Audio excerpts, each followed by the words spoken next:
Yisro pasuk beis vayikach Yisro chosid Moshe es Sipora eshes Moshe aches shichluchel. Yisro had taken Tzipora, who was the wife of Moshe, after she was sent away. So Rashi cites Chazal. Originally, we find when Moshe was told to go back to Mitzrayim, he took his wife, his children, put him on the donkey. There's the whole story, because he had delayed the circumcision of his second child. He narrowly was killed. And Tzipora realized why, and she circumcised him. So evidently, she did arrive in Egypt. And here it seems to be that she's coming with her father, with Yisro.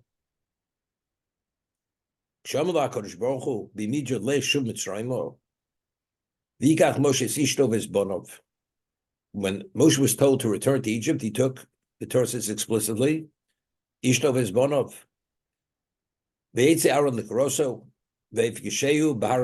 And the Torah tells us, Aaron went out to greet Moshe, and they met at Har Elokim.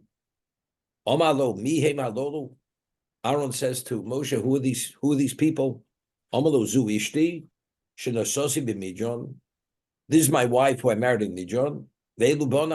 And these are my children, my sons. And to where are you taking them? I'm coming to Egypt. Take my children with me to Egypt. We're paying for those who are there. And you're bringing more Jews into that state of bondage. So when he heard this from Aaron, he said to Tzipora and return to your father's household. She took her two sons and she went. It's interesting. You'd say, you realize they're traveling. They met in Har Elokim, that's the desert. Har Elokim is Har Sinai. And Aaron says, what are you doing here? She says, go back. Moshe did not go back with her. She went back herself.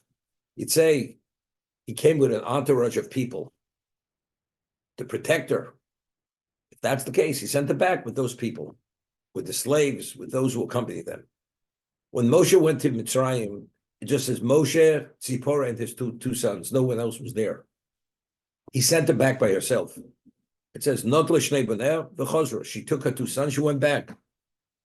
I mean, how do you travel this distance in this wilderness, in a desert? I mean, what about, we know Holchim Midborios, you travel in the desert, you have to say Birchas HaGomel. That's one of the situations. You have to, now if you survive it, you have to thank Hashem that he did you this chesed. But yet, Moshe sent her back. It's not a problem. Why isn't it a problem? We have principle, shluchim mitzvah dezokin. When you go on a mitzvah mission, the mitzvah protects the person. He doesn't have to be concerned he'll be harmed. He sent her back. What happens if a Godel Batorah gives you a psak? You should sleep late, not get early for minyan, because you need it for your health. Ramosha Feinstein will give you such a ruling. You need an extra 2 hours sleep. Sleep late, you should daven b'yechidus, not to daven a minyan. And the person skips davening and sleeps those extra 2 hours.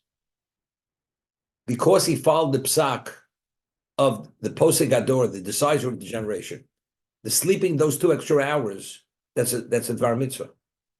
Moshe Rabbeinu is saying to his wife, Moshe Rabbeinu represents the ultimate Das Torah.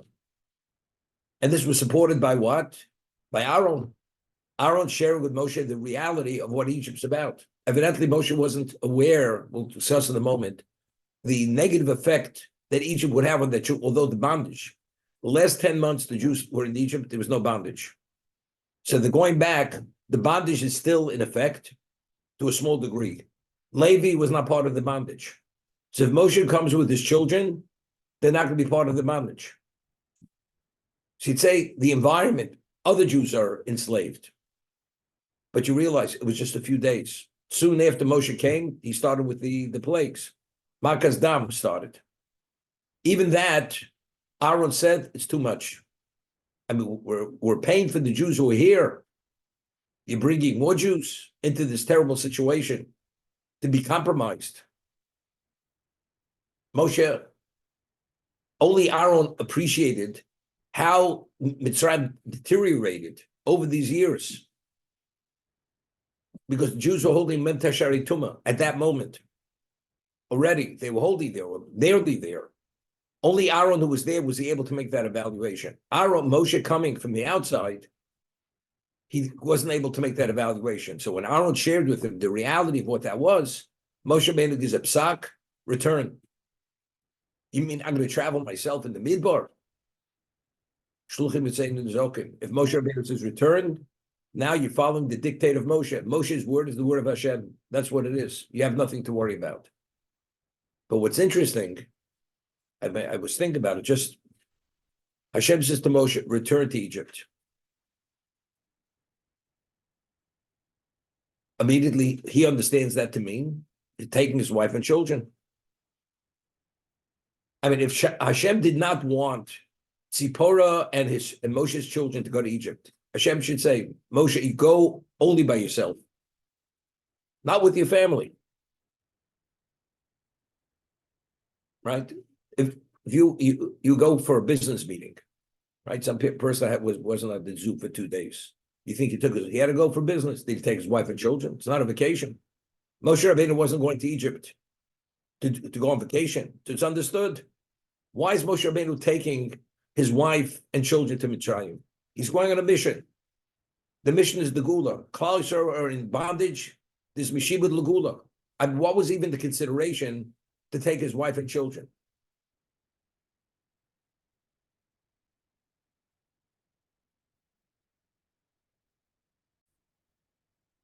We had mentioned the Medrash at the beginning of Beshalach. Hashem says, Vayhi Beshalach Parasa'om. Woe to me that I had to send them out at this moment. Because if they would have stayed longer, I would have been able to bring more plagues on the Egyptians. That's the Midrash. So the Beis HaLevi, I mentioned the Beis HaLevi, asks, the Torah, David Mel says, Rachma v'kol masov. Hashem has mercy on all these creatures. I mean, Hashem is pained that he couldn't keep them longer, so he should be able to punish them to a greater degree, bring more plagues on them. So the Beis HaLevi explains that every makkah had a due purpose. The Jews were idolaters. Every makkah was a supernatural act, and it addressed a certain aspect to be able to purge them of their idolatrous beliefs due to being there for all these years. So therefore, but there was a small degree of trace of that idolatry which remained with us, which ultimately led to the Chet Egel. If Hashem would have been able to expose us to more greater level of supernatural, if we wouldn't have left then, the Chet Egel would have never happened. But because we're holding the Mem Tashari Tuma, we're holding at the point we're going into the oblivion, Hashem had no choice. He had to take him out there. And that's why, as we mentioned, that's what is 190-year balance, that we couldn't stay any longer. And that's the 4 exiles. That's paying off the balance. So what was the value of being exposed to that miracle? You had a new level of understanding, and being exposed, you became a more advanced spiritual person. You know what Moshe's family was denied? Sipporah and his children were never exposed to the Eser Makos. And according to what we say in the Haggadah, each Makkah was 4 Makos. Right? There's a etzba. What does etzba mean? Because we make the whole mathematical calculation Haggadah. Were there 50 Makos in Egypt? Were there 40 Makos? And therefore, on the Yam Suf was Yad, since 5 times whatever happened in Egypt. All those miracles, Sipporah and his children were denied. You realize if you're denied that, they say you're back in a class. So Moshe understood. But he'd say, it's worthwhile to take my children, that they should see the Yad Hashem or the Etzbe Elokim at this level, because to be denied that, you denied something that's never going to repeat itself in history of the world. Aaron said, I'm telling you, whatever they're going to be exposed to at the most advanced level, it's not worth it that they should be exposed to the negative. That was Aaron's evaluation. Moshe was taking that because he's going on a business trip. He's going on a mission. But what is the mission? The mission is to bring about something that the world never saw before, and the Jews were never exposed to ever.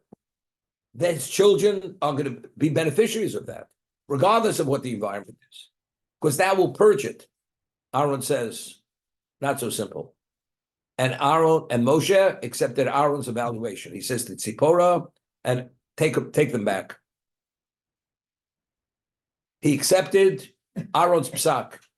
Is a psak halacha, a ruling, halacha rule. Send them back. Moshe agreed. Now that finally they're out of that environment, they're in the desert, they're away to Kabbalah Torah. Now his wife and children are going to be part of that. Okay? That's my understanding. That's what initially took them, and based on Aaron's evaluation, he accepted it, he sends them back. Now, there's a machlokas in the Medrash, when Yisro, and Rashi alludes to it later, when Yisro came with Tzipporah, this scenario, is this pre-Sinai or post-Sinai? According to one, it was after Sinai. Aaron, Yisro, and Tzipporah came after Sinai. Do you know what that means? Because of what? Do you know what it means to be a Kabbalah Torah? To be exposed to where Hashem prophet openly communicated with the Jews face to face. Every Jew. It was a level of Hashem's presence. He brought heaven to earth. Who has ever seen were beneficiaries of this? According to one opinion, Yisro and his daughter and grandchildren were not there.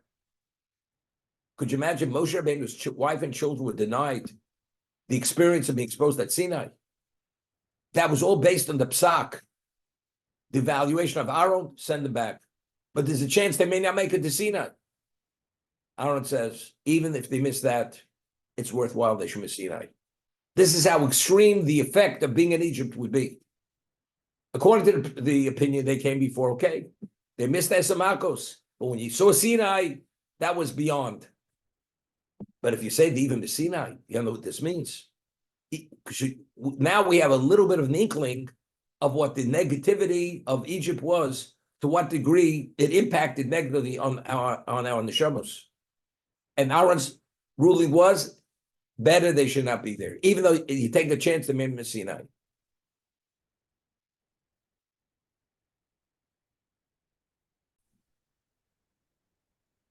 Why didn't Aaron tell Tzipporah and her children to move in with them and where the Levim are, because they weren't affected by the slavery? Firstly, the Levim were in Egypt.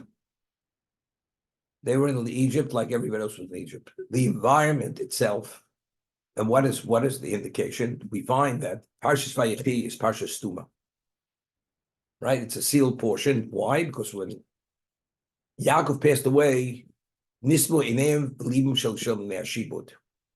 All Jews, their spiritual system started to shut down. Being in that environment automatically affected them negatively. There was no bondage yet. Yosef was still alive. He was still the viceroy. Yaakov's presence was able to deflect any negative effect of whatever Egypt was. He created this insular environment that you could not penetrate it. The moment Yaakov passes away, it starts seeping in. Even though the Levim were not part of the bondage, and they didn't become idolaters, but they were actually victims of being in that environment, in that spiritual toxic environment. So wherever you're in Egypt, you're exposed to that. So whether they be with Aaron and his family or not, doesn't make a difference. Being there, that's enough to what? To be affected. I guess the question, we find that as a result of the Chet Egel, when they said Naseh v'Nishma, every Jew received 2 crowns. A crown for Naseh and a crown for Nishma. The crown means a certain level of spiritual acknowledgement. You were elevated to a certain level. After the Chet Egel, Moshe says to Klal, you have to forfeit those crowns. Those spiritual ornaments you have to give up. You have to shed them, including the Levim. Why the Levium? They were not involved in the Chet Egel. Right? The answer, because we find who is the beneficiary of them? Moshe Rabbeinu. All those crowns, the 120,000 crowns of spiritual distinction were transferred to Moshe Rabbeinu. That's what was Koran Arponov. That's what when he came down, he radiated because they were transferred to Moshe Rabbeinu. That was the basis of the radiance. Because Moshe Rabbeinu had that capacity because he was the equivalent of Klal Yisrael. So the question I asked was, if the reason why they forfeited the crowns is because you're part of Klal Yisrael, that's what Levim, although they weren't involved in the Chet Egel. So why was he the recipient of the crowns? Levim were opposed to the Egel, but yet they had to forfeit the crowns because they're part of Klal Yisrael. So Moshe Rabbeinu was also part of Klal Yisrael. Why did he forfeit his crown? That's the question I asked. So what I said in the past was, when they did the Chet Egel, where was Moshe and where were the Levim? Levim were exposed. They were in that environment of the Egel. As opposed as you are, if you're in the environment, you're compromised. Regardless, Moshe Rabbeinu was in heaven. He was in Shemayim. HaKadosh Baruch Hu says to Moshe Rabbeinu, Lech reid, right? Go down immediately. Why? Because your people have become corrupted. So Moshe Rabbeinu was not within the environment to be affected by whatever was going on. The Levim, they were there. They were compromised. Therefore, as everybody else had to forfeit their crowns, their signs of distinction, spiritual distinction, the Levim also had to. The same thing. Although the Levim were not part of the Mamdish, being in that environment, Mitzrayim, whatever that represents, that's Chamorim, it's a place, a location which is totally devoid, and there's no location which is equivalent of that. Being there, that's beyond toxic. Aaron said, send them back, let them not be exposed to this. Rabbi. Ve'shnei voneo. Asher shemu echad Gershom. The name of one was Gershom. What is the basis for the name? I was a stranger in an alien land, in a foreign land. Shem echad Eliezer. And the name of the other one was Eliezer. Ki Elokei Ovi Be'ezri. The God of my father came to my assistance. Ve'etzilei mecheref Paro. And I was saved from the sword of Paro. Chazal tell us that Moshe, that he was able to flee from Egypt, everything was miraculous. He was brought before the court. They ruled that he should be decapitated. What happened? His neck became like a pillar of marble. They couldn't decapitate him. When he was fled, they all were blind. When the judge gave the order, he became mute. Multiple miracles happened. So when was he saved from the sword of Paro, sequentially speaking? It was before he was a stranger in the alien land. Right? He's speaking about not Mitzrayim, he's speaking about Midja. So sequentially speaking, Kigero Yisberes Nachriya was later. The Atzilein Mecherev Paro was early, was first. Yet he names the older son Gershom and the second one Eliezer. Why?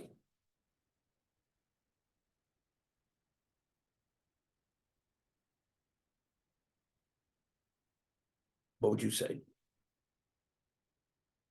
So what I used to say, and I just thought of something else as I'm asking the question again, that we as human beings, every person has a survival instinct in him to survive whatever it is.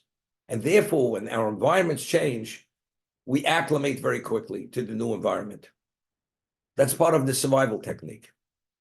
Because to live in a location where every moment you cannot tolerate and you can't put it in a positive light, you're being crushed by the environment. So the way a person does the survival, psychologically, we acclimate and we feel we're part of this.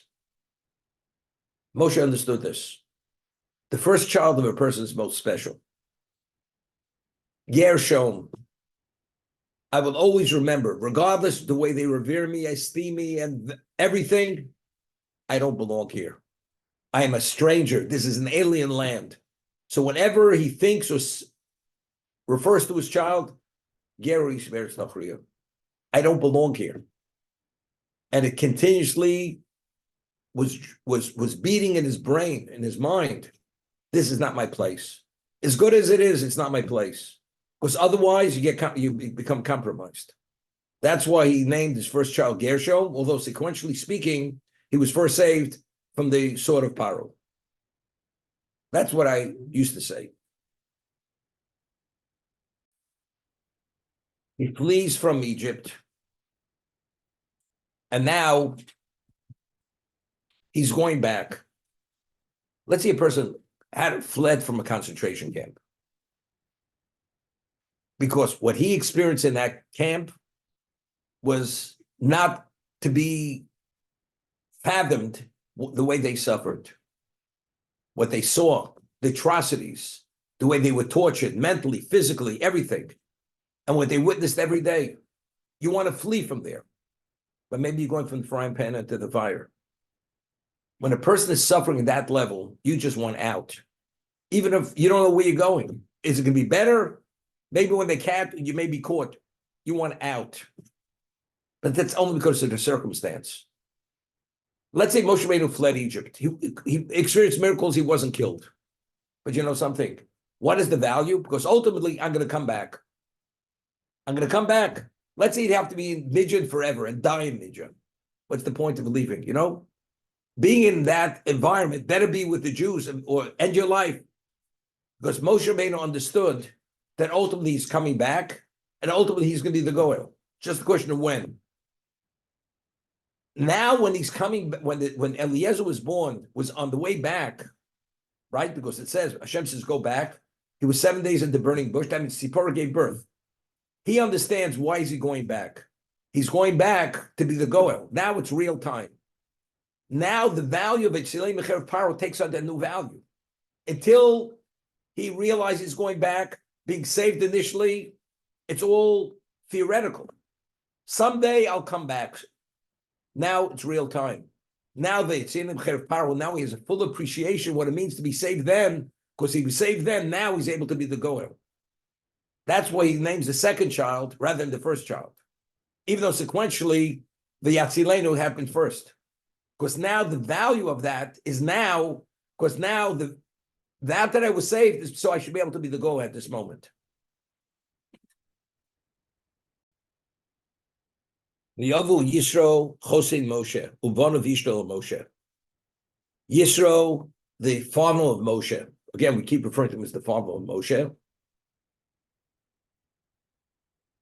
And his sons and his wife came to Moshe. Elamidbar. The Torah is making a point. Until now, it doesn't say where they're going, right? This is the first time it's revealing they're going to the Midbar. So what is the contrast? He's going from Midian, where he was the Kohen Midian. He's going into the desert, into a wilderness. And what is that location? Ashur Chonesham Har Elokim. He's going there for one reason, because that's the Har Elokim. Meaning everything pales to that. It's a midbar. But you know what that midbar is? That's Har Elokim.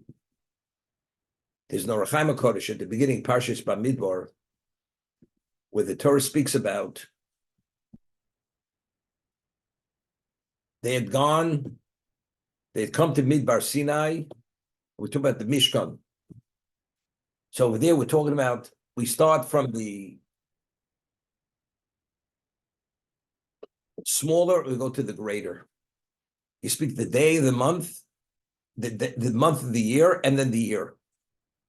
Chodesh, whatever it is, Hashan Hashemis. So we're going from the smaller to the larger. Then it speaks about they were the Midbar and they came to the Mishkan. So the Or Chaim says it's not consistent. If you want to go from smaller to larger, we should go from the wherever it is, the location, to the Midbar. So the Or Chaim explains, regardless how vast the Midbar is, when we speak about coming to where the Shekhinah is, it's it's less than it's less than infinitesimal compared to where the Shin is, regardless of what the world is. You understand? His glory in Midian is going to a midbar. Midbar is a wilderness. There's danger, whatever it is. But you know what this midbar is? This Har Elokim. That's where he's going. And that's why Rashi says, why was his name Chovev? Shechiviv is Torah. He adored, he endeared the Torah. Why? He gave up his glory to go to the midbar. What did he go to the midbar for? You know why? It's Har Elokim. He went to, because of his love for Torah, everything was irrelevant. That's why he's there. And this is the first time the Torah is revealing this. Where is he going? Midbar. It doesn't make sense, but this is Har Elokim. It tells us who Yisro was.